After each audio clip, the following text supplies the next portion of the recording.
BJ from Game Gumbo. I've got my guest here, Hamu Dennis from Board Game Brothers. We're going to be talking about Hoop Gods in a little while. I also have Jay helping me out. And I brought this game up, Hamu, specifically for you because I saw on Twitter that you like to play games with your daughter. Yeah, absolutely. Scorpion Masque sent me a copy of a game called Flash 8. Hey, I'm going to tell you right off, Scorpion Masque can be mad at me, but they can be mad at me all they want. When I got the box, I'm like, really?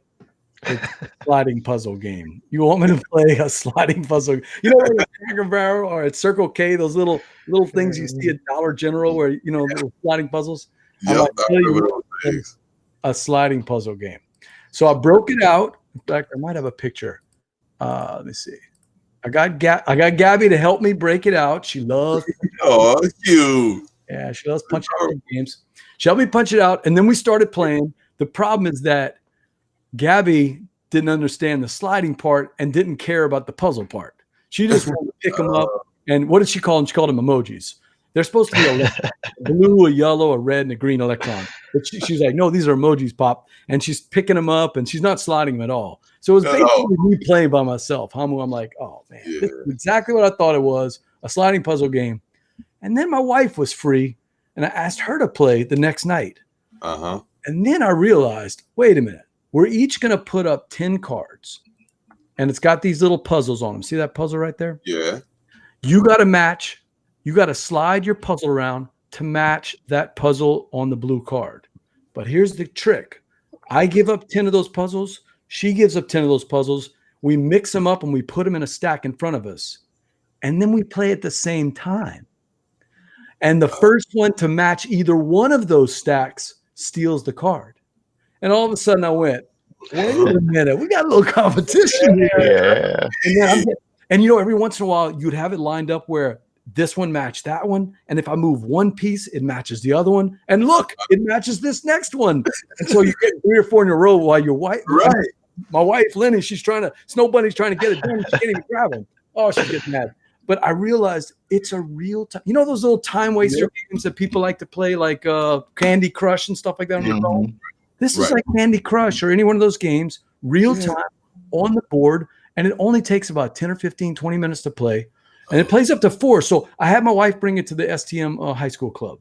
Now, our high school club right now, because of COVID, is only 3 or 4 people that are allowed to play. But still, she had enough to get it. Hamu, they played 6 times in a row.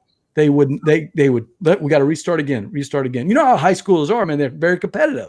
Right. Absolutely. Absolutely. I can see that. I'm going to say this. This is not a game that you would sit there and play, you know, all night with your main board game group that wants to play Clank, right? Right. But if you're waiting, you know, Hamu is supposed to be here, but the Saints are still playing and he wants to finish watching the game. He's late and he's texting us saying, oh, I'm at the grocery store picking up some stuff. And we know that's not what he's doing. He's still watching. This is a game that Jay, you and we would play out and we'd break this out and we'd play while waiting for Hamu to finally show up, right? A little filler game, easy to teach. And you've got a daughter that's the perfect age. This one goes 7 and up. Okay. Plays in 10 to 15 minutes. Man, she gonna beat me. Dexterity game. So I don't want to oversell this. It's a dexterity game. It's a sliding puzzle game. It's competitive and it's real time. So if any of those things, it's a setup. And that's a good point.